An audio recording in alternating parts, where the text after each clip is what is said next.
মই শ্ৰী মোহিনী দাস মোৰ নাম। মই কেৰিকোণ্ডা পটা লাটগামবুঢ়া হওঁ।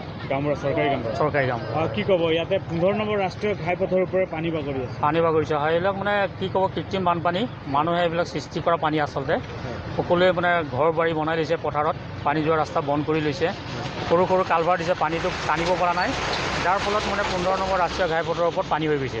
এইটো উত্তৰ দিশৰ পৰা আহিছে? উত্তৰ দিশৰ পৰা আহিছে পানীটো। হয়। কেতিয়াৰ পৰা হৈছে এইটো যোৱাকালিৰ পৰা। যোৱাকালি ইমান নাছিলে, কিন্তু আজি বহুত পানী হৈ গ'ল। গোটেই ৰাতি বৰষুণ দিছে। এইবোৰ মানে তেনেকুৱা বানপানী আচলতে নহয়, এইটো কৃত্ৰিম বানপানী হয়, মানুহে সৃষ্টি কৰা পানী। আগতে এইটো নহৈছিলে, এতিয়া মানুহবিলাকে ঘৰ দুৱাৰ বনাই লৈছে, ৰাস্তা পদূলি ভেটি লৈছে, সৰু সৰু কালভাৰ দিছে, পানীটো টানিব পৰা নাই, কমি যাব পিছত। প্ৰশাসনৰ লোক আহিছে? প্ৰশাসনৰ লোক খবৰ দিয়া হৈছে, লাটমণ্ডল ইতিমধ্যে আহিছে, মই থানাটো খবৰ দিছোঁ।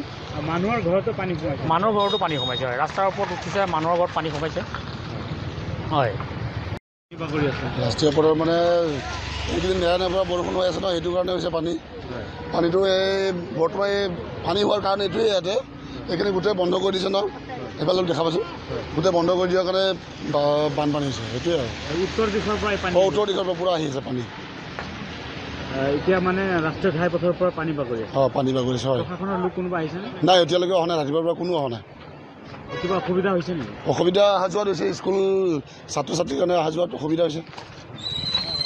মানুহৰ ঘৰৰ পানী সোমাইছে? মানুহৰ ঘৰতো পানী সোমাইছে, হয়। পানী বাগৰি আছে? হয়, বহুত দুখৰ কথা।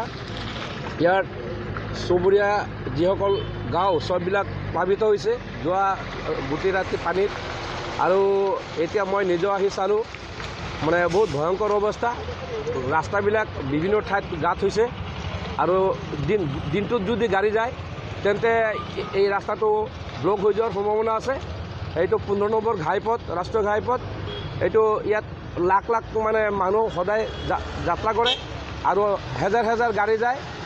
আৰু গতিকে মই জিলা প্ৰশাসনৰ তাত অনুৰোধ কৰিম যাতে অনতিপলমে বানপানীৰ সমস্যা সমাধান কৰে। আৰু এই সমস্যা হোৱাৰ মেইন কাৰণ হ'ল ৰাস্তাৰ দুইফালে, বিশেষকৈ উত্তৰ ফালে বহুতে মাটি পেলাইছে, ঘৰ বনাব নাইবা দোকান দিব, কিন্তু তাত নলাৰ ব্যৱস্থা কৰা নাই। গতিকে এই নলাৰ ব্যৱস্থা নকৰাৰ কাৰণে এনেকৈ বানপানী হৈছে। কিয় আজিৰ প্ৰতি ইমান একদম ঘাইপথ পাৰ হৈ পানী যোৱা নাছিল, এইবাৰেই প্ৰথম। গতিকে মই মানে ৰাষ্ট্ৰীয় ঘাইপথ সন্থাত তেওঁলোককো মই অনুৰোধ কৰিম, আৰু আমাৰ জিলা প্ৰশাসনক অনুৰোধ কৰিম যাতে অনতিপলমে এইটো ব্যৱস্থা কৰে, নহ'লে এই ৰাস্তাটো ব্লক হৈ যোৱাৰ সম্ভাৱনা আছে। হয়, এইবাৰেই প্ৰথম, তাৰ আগতো হোৱা নাছিল।